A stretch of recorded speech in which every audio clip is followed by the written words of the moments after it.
परमेश्वरः गुरुर्साक्षात् परब्रह्मः तस्मै श्री गुरुवे नमः। गुरुर्ब्रह्मा गुरुर्विष्णु गुरुर्देवो महेश्वरा गुरुर्साक्षात् परब्रह्मा तस्मै श्री गुरुवे नमः।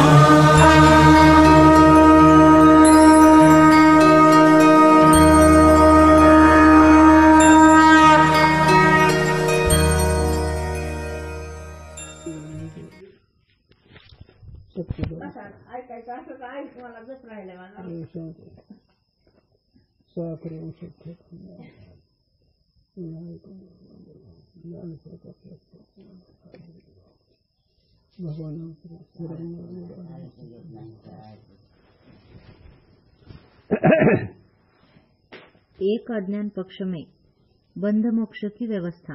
अज्ञान एक नाना अज्ञान नाही, एक अज्ञान त्याच्यात बंध आणि मोक्ष संगतीची लावतात। सर्व प्रक्रिया की श्रेष्ठता पूर्वक माया का नाम भेद से स्वरूप। आता सगळ्या पक्षाच्या दृष्टीने मायाचे सगळे पक्ष श्रेष्ठ आहेत, योग्य आहेत, आणि त्यांच्या दृष्टीने मायाच्या स्वरूपाचा विचार। सो अज्ञान यद्यपि एक है और ज्ञानते निवृत्त होवे है। अज्ञान एकच आहे, ज्ञानाने त्याची निवृत्ती होते। परंतु ज्या अंतकरण में ज्ञान होवे ता अंतकरण अवच्छिन्न चेतन में स्थित जो अज्ञान का अंश ताकी निवृत्ती ता ज्ञान से होवे है। अंतकरण अवच्छिन्न चैतन्याच्या ठिकाणी जे असणारे अज्ञान त्या ज्ञानाची निवृत्ती ज्ञानाने होते। कारण अंश आहे ना, पाठीमागचा विषय लक्षात ठेवा, अंशी अंश म्हणून अनेक एक अज्ञानवादी त्यांचे चिंतन हे सगळ्याच्या मते एकच आहे।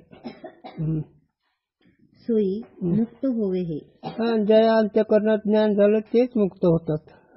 ज्या अंतकरण में ज्ञान नहीं होवे तहा अज्ञान का अंश रहे है। जिथं अंतकरणात ज्ञान नाही तिथं अज्ञानाचा अंश राहतोच और बंध रहे है।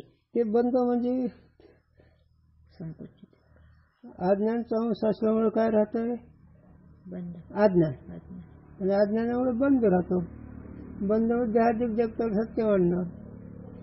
चला, या रीति से एक अज्ञान पक्ष में बंध मोक्ष व्यवहार बने है। अशा रीतीने एक अज्ञानवादी पक्षामध्ये बंध मोक्ष अशी व्यवस्था लावली जाते। और किसी को वाचस्पति की रीति से नाना अज्ञानवाद ही बुद्धि में प्रवेश होवे तो वह भी अद्वैत ज्ञान का उपाय है। ठीक आहे, आता हे घरचे असल्यामुळे हे जर सूक्ष्म नाही झपलं तर वाचस्पती मिश्र नाना ज्ञानवादी त्यांच्या मताने जर तुम्हाला तत्वज्ञान झालं तर काही हरकत नाही। फक्त एकच तत्वज्ञान होणं आमच्यात महत्वाचं आहे, मग कोणत्या का पक्षाने होणं। तसं गजानन महाराजांच्या ग्रंथामध्ये त्या लेखन सांगितलं मुक्कामाला जाण्याची गरज आहे, साधनाचा विचार जास्त नको। मग त्याचे जर मत तुम्हाला मोक्ष होतं काय चालेल। ताके खंडन में कछु आग्रह नहीं।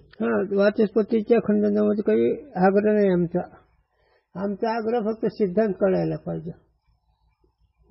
जिस रीति से जिज्ञासु को अद्वैत बोध होवे तैसे बुद्धि की स्थिति करे। ज्या रीतीने ज्या साधनाने तुम्हाला अद्वैत बोध होईल त्या रीतीने ती करा। म्हणून आम्ही नेहमी सांगतो तुम्हाला, तुम्ही ज्याची जशी भावना त्याला तसं सांगतो, कारण ती भावना बदलायची पुन्हा यायची असं नाही, कारण त्याच्यात तपश्चर्या झाली की होतंय ना। म्हणून वाचस्पती मित्राच्या विचारांनी जरी तुम्हाला ज्ञान झालं तरी काही त्यात आग्रह नाही आमचा। शुद्ध ब्रह्म के आश्रित जो माया ताकू अविद्या और अज्ञान कहे है। आता शुद्ध ब्रह्मच्या आश्रित असणारी जी माया त्या मायालाच अज्ञान म्हणायचं, आणखी काय अविद्या अविद्या म्हणायचं। आता ह्याला का म्हणायचं माया अविद्या, चल पुढे सांगतो। अचिंत्य शक्ति और युक्ति को नहीं सहारे याते माया कहे है। माया का म्हणायचं, आसक्ती, इतकी आसक्तता ती अचिंत्य नाही, अचिंत्य त्या शक्तीचं जीवाला कळत नाही, साधूला कळतंय. तिचं वाक्य बघा, तुम्हाला नीट ऐकत माया. असं काय अचिंत्य शक्ती. अचिंत्य शक्ती, तिची चिंतनाने शक्ती सुद्धा कळू शकत नाही. तरी पण अचिंत्य शक्ती सांगते. चंद्र सूर्य कसं निर्माण केले, पंचमहाभूत निर्माण कसं केले, जगत निर्माण कसं केलं सांग. अचिंत्य ऐकणे तिची शक्ती. म्हणजे जीवाला काय तिची शक्ती कळू शकत नाही. साधूला वेगळं का, पण तिची अत्यंत शक्ती. अरे तुम्हाला काही कळत नाही, एकच सांगा, तर हातात कशामुळे केस नाही असे कळायचं नाही. ती म्हणून ती इतकी हुशार आहे, इतकी तिची शक्ती अद्भुत आहे की त्या शक्तीला जेव्हा कोणी काही कळणार नाही जीवाला. विद्याते नाश होय. आणखीन एक राहिले बघ, अत्यंत शक्तीच्या. आणि युक्तीने काय, युक्तिकूनही सहारे. आणि युक्तीने सुद्धा ते कळू शकत नाही. युक्ती म्हणजे अटकल. विद्याते नाश होवे हे याते अविद्या कहे हे. आणि ब्रह्मज्ञान ही विद्या, त्या ब्रह्मविज्ञान विद्याने अविद्या नाश होते, पण अज्ञान राहिले. स्वरूप का आच्छादन करे हे याते अज्ञान कहे. स्वरूपाचं आच्छादन करते, स्वरूपाला कळू देत नाही म्हणून त्याला अज्ञान म्हणायचं. ज्या चेतन के आश्रित है सो सामान्य चेतन ताका विरोधी नहीं, किंतु सामान्य चेतन माया का साधक है. सामान्य चैतन्य कशाला म्हणायचं, कळलं ना. सामान्य चैतन्य ही मायाच्या विरोधात नाही, सहाय्यक आहे. अरे पण सामान्य म्हणजे काय, तर मी आहे हे काय सामान्य. सामान्य. आणि ती मी आहे, आणि त्याचे बीची व्याप्ती जास्त आहे रूपाने. आहे रूपाने जगामध्ये आहे. म्हणून तर मावले होते, या उपाधी माझे गुप्त चैतन्याशी सर्वगत. पण ते तत्व स्वीकारित, तत्वज्ञ स्वीकारित. पण जे तत्वज्ञ ते या उपाधीमध्ये चैतन्य तत्व आहे ती ओळखतात, त्यांना कळतंय. तर तत्वज्ञानी महात्मे सामान्य चैतन्याला जाणू शकतात. पण सामान्य चैतन्य आहे का नाही, सामान्य चैतन्य मायाच्या विरोधात नाही, अज्ञानाच्या विरोधात नाही. सत्ता स्फुरण देवे हे. आणि तेच सामान्य चैतन्य त्या मायाला सत्ता स्फूर्ती देते. सत्ता म्हणजे अस्तित्व आहे, आणि स्फूर्ती म्हणजे ती शुद्ध सत्वगुण असल्यामुळे सामान्य चैतन्याचे ज्ञान होते, कारण चैतन्य ज्ञान रूपच आहे ना. और वृत्ति में आरूढ़ कहिए स्थित जो सो चेतन अथवा चेतन सहित वृत्ती ताकी विरोधी जाणीये. कशाच्या, अज्ञानाच्या मायाच्या विरोधी. चेतन वृत्ती म्हणा, त्या वृत्तीमध्ये जे असणार आरूढ चैतन्य म्हणा, अशी जी वृत्ती त्या अज्ञानाच्या विरोधात आहे. अज्ञान नैश्य करते, म्हणजे सामान्यचे ज्ञान आहे, आणि त्या सामान्याचे विशेषच अज्ञान आहे. आणि ते विशेष चिद आणि आनंद अधिक हे जे विशेष आहे हे कळतंय कोणत्या वृत्तीला, वृत्त्यारूढ चैतन्य त्या संबंधाने किंवा चैतन्याच्या संबंधाने वृत्ती अज्ञानाची निवृत्ती करते. कवित्व के तीनी पादन में माया का स्वरूप कहा.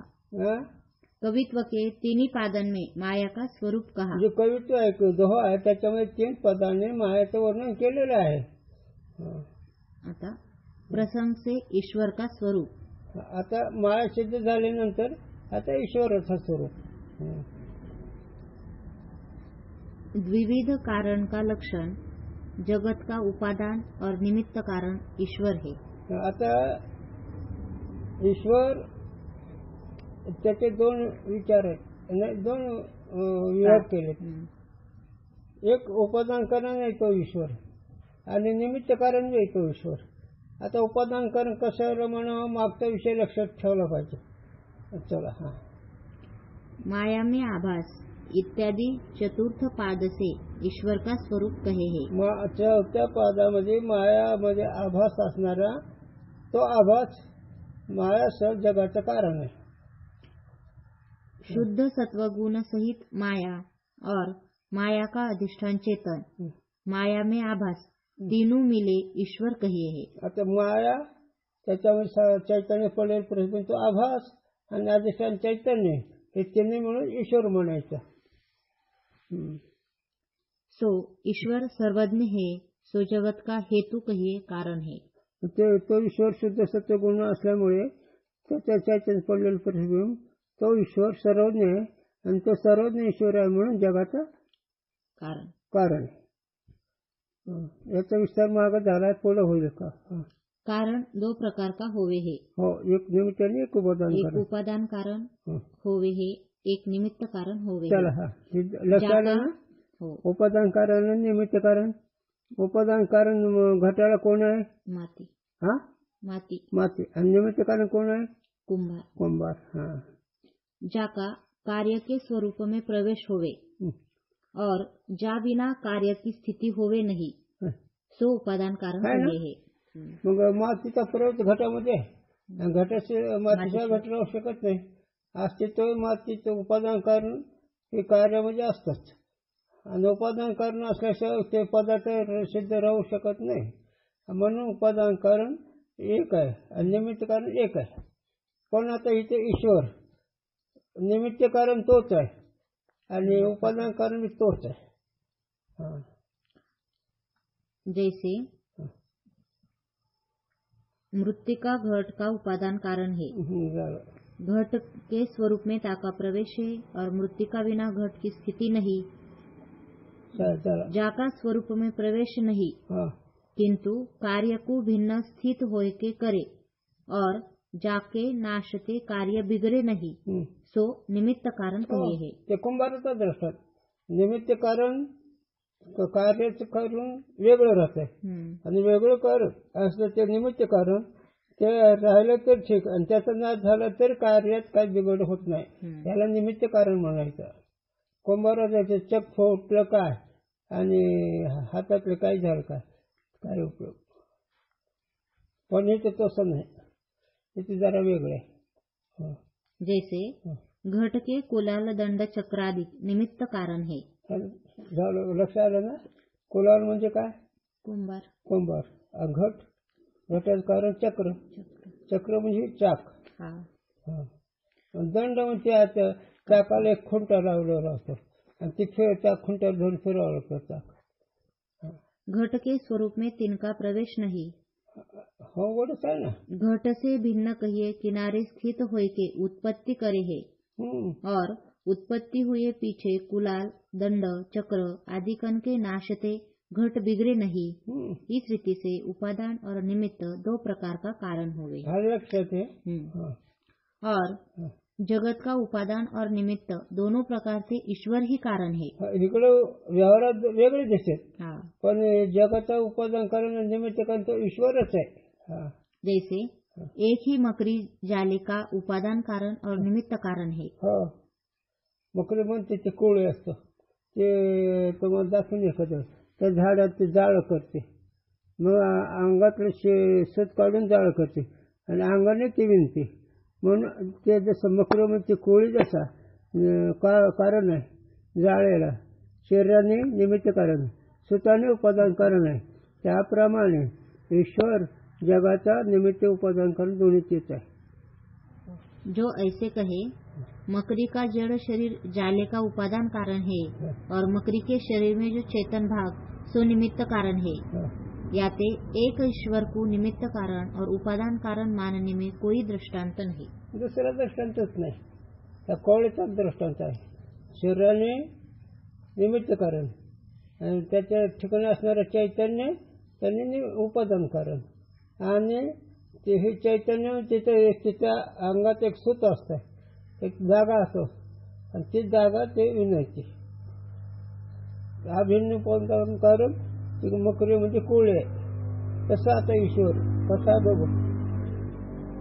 ईश्वर का शरीर जड़ माया जगत का उपादान कारण है। आता ईश्वर शरीर जे आहे अव्यकृत सूत्रात्मा ते जड आहे, परंतु चैतन्याचे संबंधाने ते या जगत उपादान कारण आहे.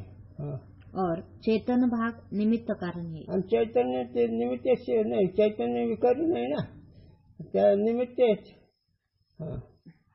इस रीति से एक ही ईश्वर जगत का उपादान और निमित्त कारण है। अशा रीतीने त्या कोवळ्याच्या दृष्टांताप्रमाणे एक ईश्वर निमित्त कारण आहे आणि उपादान कारण आहे, एकच ईश्वर. तामे मकरी का दृष्टांत और मुख्य दृष्टांत स्वप्न है। हा, अनुभव येतो तिथं. स्वप्न जर कळलं त्याला परमार्थ कळला. आता काय सांगितलं अगोदर दृष्टांत? मकरीचा म्हणजे कोळ्याचा, आपल्या भाषेत कोळ्या म्हणतात त्याला, कोळे. आणि दुसरा दृष्टांत स्वप्नाचा. आता स्वप्नामध्ये स्वप्नाचं उपादान कारण कोण आहे? झोप म्हणजे काय? अविद्या. स्वप्नाचं उपादान कारण झोप म्हणता ही बरोबर, पण ते झोपच अज्ञान आहे, ती झोपच अविद्या आहे. म्हणून झोप हे असणारी अविद्या ते या स्वप्नाचं उपादान कारण आहे आणि चेतन निमित्त कारण आहे. त्याच्यावर टिप आहे मुख्य दृष्टांत. न्याय मत में घट के साथ ईश्वर के संयोग विषय ईश्वर को अभिन्न निमित्त उपादान कारण माना है. आता न्याय म्हणजे गौतम ऋषींनी या जगाच्या दृष्टीत घटाचं कारण तो ईश्वर अभिन्न उपादान कारण आहे, त्याचा संबंध आहे ना. और जीवात्मगत ज्ञानादि गुण विषय जीवात्मा को अभिन्न निमित्त उपादान कारण माना है. आणि जीव आत्मा जो आहे त्याला अभिन्न उपादान कारण मानलेलं आहे. कोण? ईश्वर. जीव कार्य आहे ना, जीव कार्य आहे का नाही? कार्य म्हणजे कारण वेगळं आहे का नाही? असं कारण असणारा ईश्वर, तो ईश्वर जीवाला कोणतं दर्शन कारण आहे? अभिन्न निमित्त उपादान कारण. आता इथं अभिन्न म्हणजे चैतन्य अंश निमित्त आणि अविद्या अंश उपादान कारण, पण दोन्ही एक जवळ असं अभिन्न निमित्त उपादान कारण म्हणायचं. आणि हे वेगळं आहे. कुलालाचं दृष्टांत ते वेगळं, मग त्यांनी कुलाल वेगळा, तसं इथं नाही. इथं आपण कोवळ्याच्या दृष्टांताने शरीराने निमित्त कारण, चैतन्याने उपादान कारण, तसं ईश्वर त्या जीवाला उपादान कारण निमित्त कारण आहे. तो जीव हे कार्य आहे. मम अंश जीव लोक है. श्रीमद् भागवत विषय जब ब्रह्मा जी ने वत्स और वत्सपाल हरण किए थे, तब श्री कृष्ण परमात्मा वत्स और वत्सपालादि सर्वरूप आप ही बना है. त्या दृष्टांत काळ्याचा, काल्यामध्ये भगवंतांनी काय केलं? त्या ब्रह्मदेवाला काला न मिळाल्यामुळे ब्रह्मदेवाने भगवंताचं गायी वासरून पळून नेलं. तर जरी नेले असलं तर नेलं, पण इथं तो भगवंत सचवून झाला. गायी वासर आपणच झाला आणि आपणच गुरखी झाला. मग गायी वासराच्या दृष्टीनं माया उपादान ते नामरूप आहे आणि चैतन्य दृष्टीने उपादान करून आहे. तहा भी श्री कृष्ण परमात्मा तिनका अभिन्न निमित्त उपादान कारण है ना. मग कशाचा? त्या वासराचा गायीचा अभिन्न निमित्त उपादान कारण आहे. और सूर्य जो है सो अष्टमास पर्यंत पृथ्वी के रस का शोषण करे है. फिर ग्रीष्म और वर्षा ऋतु के 4 मास पर्यंत जल को छोड़ता है. तिस जल का सूर्य अभिन्न निमित्त उपादान कारण है. पाण्याचा पाऊस पडतो, त्या पावसा अभिन्न निमित्त उपादान कारण सूर्य आहे. कारण 8 महिन्यामध्ये तो शोषण करतो आणि 4 महिने पाऊस पडतो सूर्य. हे दर्शन दुसरं दिला. और कोई कमांगर नखरूप कलम से स्वशरीर पर चित्र लिखता है, फिर ताकू देखी के मुदित होता है, फिर ताकू नाश करता है. तिस चित्र का वह कमांगर चित्रकार अभिन्न निमित्त उपादान कारण है. चित्रकार ड्रॉइंग मास्टर स्वतः काढतो, आनंद होतो, पुन्हा फाडून टाकतो. अभिन्न उपादान कारण. तसं ईश्वर जग निर्माण करतो, त्याच्या माणसाला की नाही करतो. मग जन्ममृत्यू कुणाच्या हातात आहे? पण हे सांगायचा क्रम बर का, तुमच्या दृष्टीनं नाही. हा. चला. जैसे साक्षी चेतन स्वप्न प्रपंच का अभिन्न निमित्त उपादान कारण है. साक्षी चेतन स्वप्नाला जाणता का नाही? हाँ. स्वप्नाला जाणत असून त्याच्यामध्ये त्या स्वप्नाला चैतन्य तर कोणाचं आहे? तुमचं. पण खास आहे का? नाही. अविद्यामुळे नामरूप दिसतंय, त्या नामरूपाला अस्तित्व चैतन्याचे म्हणून तुमचं साक्षी चैतन्यच आहे. म्हणून साक्षी चैतन्यच अविद्याच्या संबंधाने अभिन्न उपादान करतोच आहे. तैसे ईश्वर जगत का अभिन्न निमित्त उपादान कारण है. तैसे म्हणजे आता दर्शन साक्षी सूर्य आणि कृष्ण परमात्मा हे तीन दर्शन अभिन्न उपादान कारण दिले. तसा ईश्वर या जगाचा अभिन्न उपादान कारण आहे. उपादान कारण अभिन्न निमित्त उपादान कारण आहे. ज्या समय जीवन के कर्म फल देने को सम्मुख नहीं होवे तब प्रलय होवे है, और जीवन के कर्म फल देने को सम्मुख होवे तब सृष्टी होवे है. आता या जगाची उत्पत्ती आणि लय ईश्वराच्या साधन आहे. हे जीवाचं कर्म, सगळ्या जीवाचं त्रिभुवनातले जीव आहेत, या सगळ्या जीवाचं कर्माचा भोग संपल्यावर त्यांचा प्रलय होतो. म्हणजे ते मायाच्या पोट संस्कार रूपाने राहतात. मग या अध्यामध्ये गतिरी भरता प्रभू साक्षीच्या विषय आलेला आहे. म्हणून आणि त्या जीवाच्या कर्माचे भोग ज्यावेळेस उद्भूत होतील त्यावेळेस त्या ईश्वराला कळते आता याचं कर्म भोगाला आले, मग जग निर्माण करतो. त्याला अनुभव झोपेमध्ये भोगाचं कर्म चालय, पण झोपून जाग कोण करते? ईश्वर. का? त्याला माहिती आहे ह्याची वेळ झोप संपली, याचे भोग समोर आली की त्याला कळून त्याला जाग करतो. तर म्हणतात नाही आमची आई जागी करते, वडील जागी करते, भाऊ जाग करतो, त्याच्यावर बावली दर्शन दिला. बरं ठीक आहे असं दे. म्हणजे एखाद्या आरण्यात एकटा झोपल्याला झाडाखाली म्हणून त्याला कोण उठवतो? हा चला. आणि हा दृष्टांत संस्कृत मध्ये नाही. इस रीति से जीव कर्म के अधीन सृष्टी है. अशा रीतीने जीवाच्या कर्माच्या अधीन सृष्टी आहे. ईश्वर स्वतंत्र करू शकत नाही. जीवाने कर्म केलं त्या कर्मानुसार तो सृष्टी निर्माण करतो. याते जीव का स्वरूप कहे है. म्हणून हे जीवाचं स्वरूप सांगते. सांगणार आहेत आता सांगणार आहेत. बरं सांगते. घ्यायचं का? घे ना. तुझी इच्छा असेल तर घे, नसलं तर राहू दे. थोडस मी सांगू शकतो. दोहा. मलिन सत्व अज्ञान में जो चेतन आभास अधिष्ठान युत जीव सो करत कर्मफल आस. कोण करते? जीव. कसलं? जीवाचं काय लक्षण, जीवाचं काय कारण? मलिन सत्व गुण अविद्या, त्याच्यामध्ये पडलेलं चैतन्याचं प्रतिबिंब तो कर्म करतो. टीका.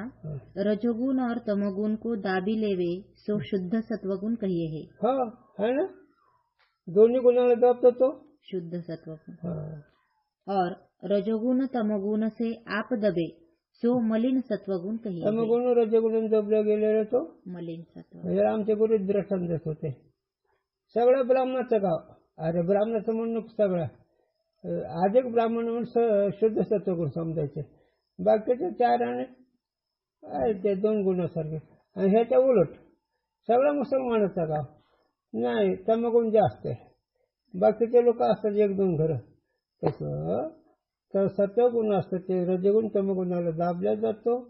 आणि त्याच्या उलट रजगुण तमगुणाने जे गुण दाबले ते मलिन सत्वगुण. ता मलिन सत्वगुण सहित अज्ञान के अंश में जो चेतन का आभास और अज्ञान है और ताका अधिष्ठान कुटस्थ तीनों मिले जीव कहिए है. मलिन सत्वगुण अविद्या त्यात पडले चैतन्य प्रतिबिंब तो जीव आणि त्याचा अधिष्ठान कुटस्थ चैतन्य तीन मिळून जीव झाला.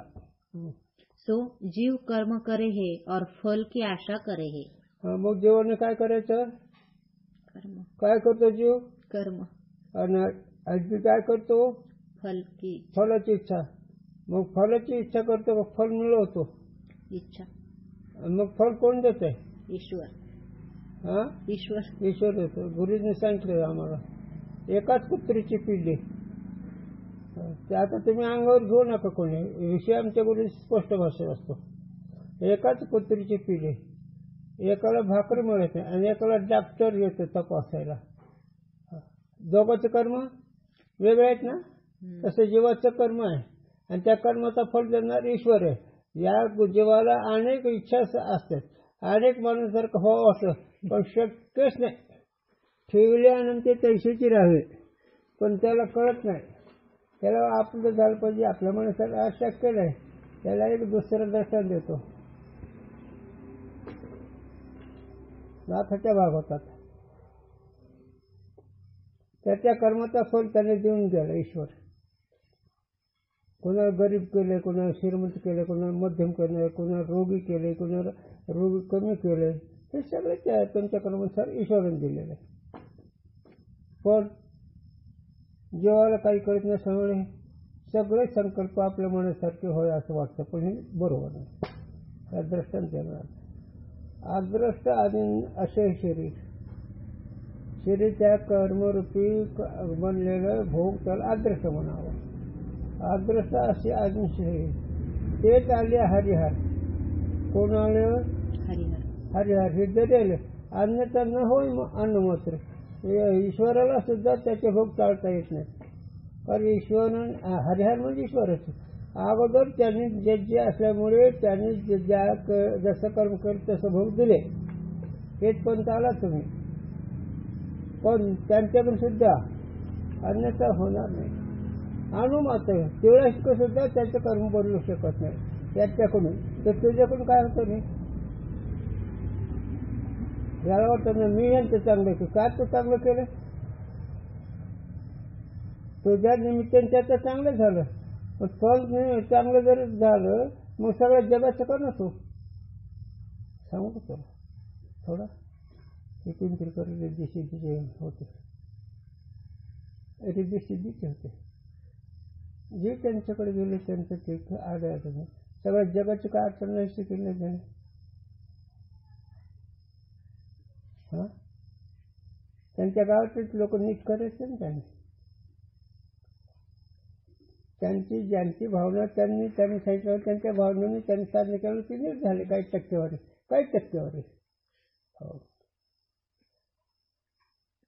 दुकानदारांनी त्यांची सेवा केली नसतं, दुकानात धंदा चालू झाला, पण जन्मन चुकलं का? मनाचा हागे संपला का? हा, पण किती उदो असतो न कळणाऱ्याला. आणि हेच तिथे गेलेत त्यांच्याकडून ते रिद्धी सिद्धी मिळवलं, ते बोंबलं तिथं करायला लागले उद्योग. उपयोग नाही झाला. आबा पुढे गुरु जात, आबा पुढे ते पिंपरीकडे जात नसत. म्हणत त्याला काय सांगणार आबा, आणि हे त्याचं कौतुक करावं लागेल. आपल्या गप्प बसायचं. 2-3 वर्ष गेले आणि रिद्धी सिद्धी. इकडं ते सरोवर परमार्थ होतो, इकडचं सरोवर जग जिंकले जातात. इकडे सूर्य नाडी म्हणावा, इकडे चंद्र नाडी म्हणावा, आणि दोन्ही क्षेत्राला कुंभक म्हणावं. एकंदरी गुण चक्र आहे. याच्या ठिकाणी परमात्म्याचं वास्तव आहे. म्हणून कार्य करता वेळेस त्यांना सौर भक्त नमस्कार करतात नेहमी. ते हेच करायला आणि तेच शिकित होते. चला, आम्हाला काय करायचं, उपयोग होत नाही म्हणून सांगायचं. रिद्धी सिद्धी निधी जवळच्या परमानंदी.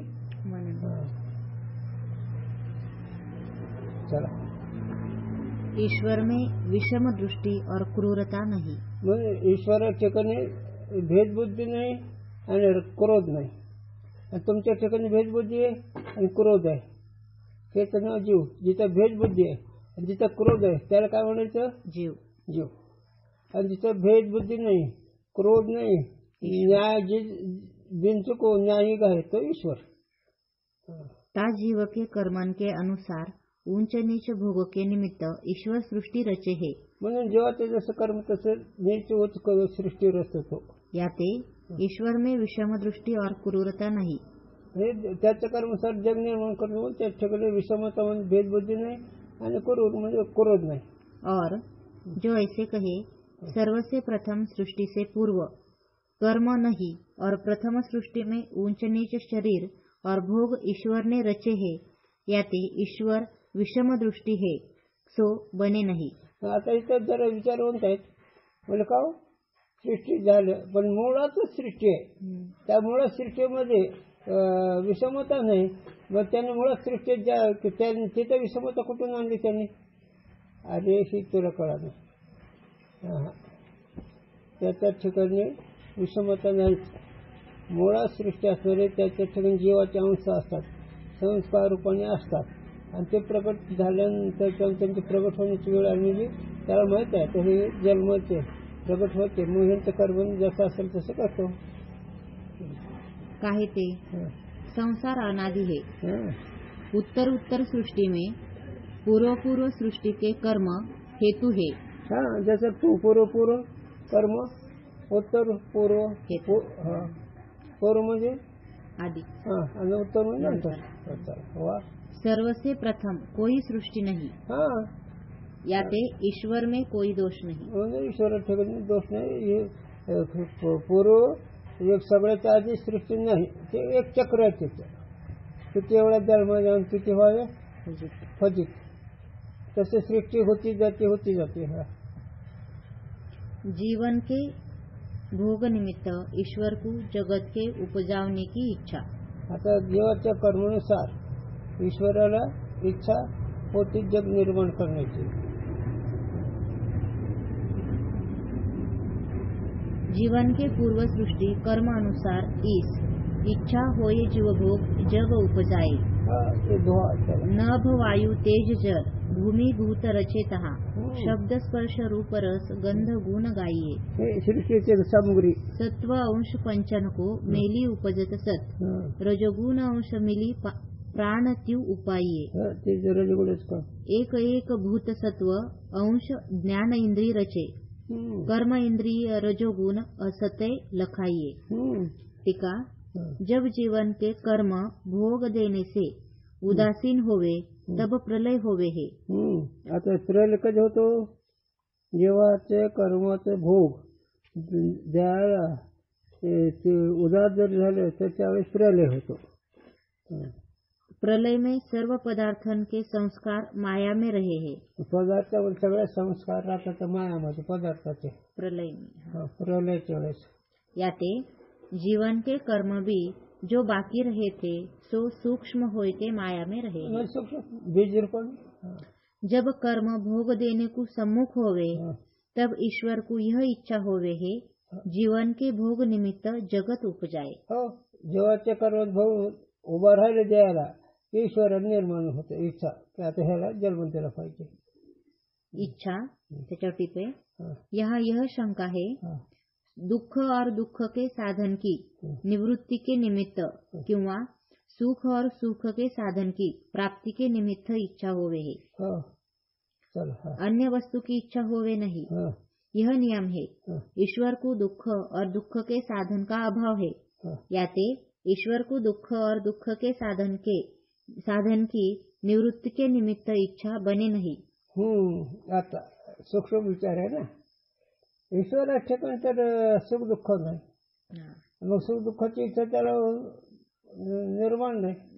मग सुख दुःख होते जेव्हा हे काय हे विचारवंताचा विषय की नाही.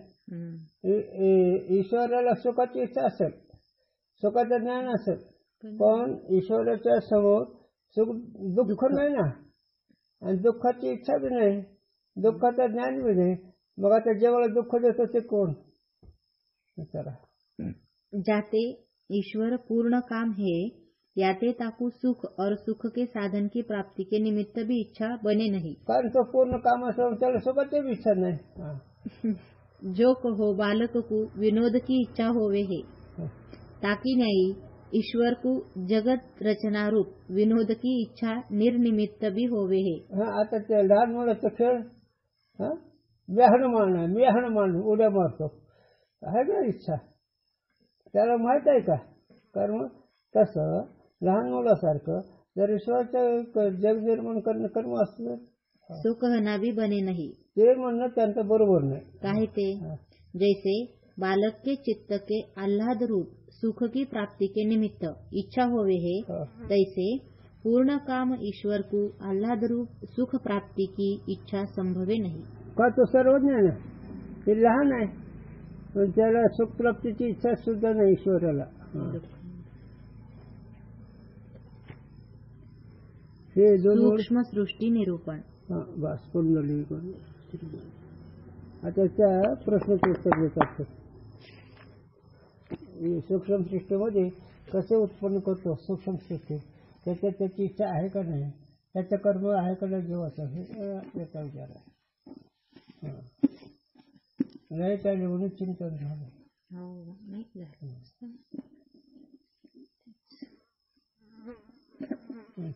आता जेव्हा आता किती वाजले 4